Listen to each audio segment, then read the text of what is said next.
Akses jalan lintas tengah Sumatera tepatnya berada di kawasan Desa Tebat Agung, Kecamatan Lawang Kidul, Kabupaten Muara Enim yang amblas beberapa hari lalu kondisinya semakin membesar. Jalan yang tersisa semakin amblas dan kembali membuat lubang jalan semakin besar mencapai lebih dari 8 meter.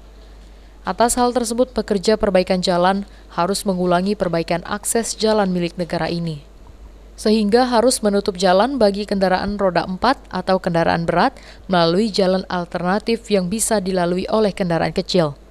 Menurut Camat Lawang Kidul Andrile, proses pengerjaan jalan langsung ditangani tim dari Balai Jalan Besar Provinsi Sumatera Selatan bersama Dinas PU Muara Enim.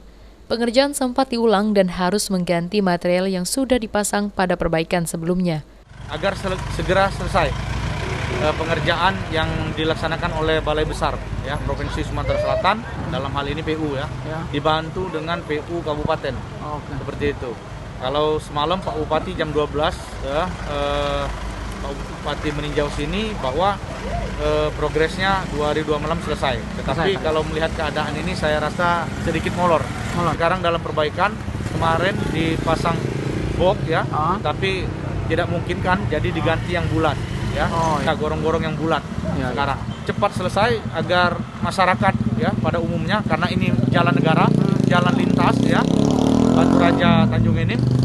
Jadi pusat juga yang kami harapkan untuk tetap tertib bagi kendaraan yang bertonase besar lebih ya harap untuk mengurangi tonasenya lah, karena jalan negara dari Tanjung Enim ke Muara Enim itu banyak yang mengalami retak dan merosot.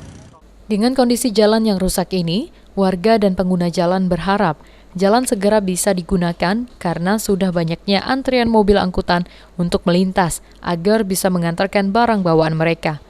Jalan lintas tengah Sumatera satu-satunya akses jalan yang dilewati sopir truk sehingga mereka harus menunggu hingga jalan bisa dilintasi. Mardiansyah, PAL TV.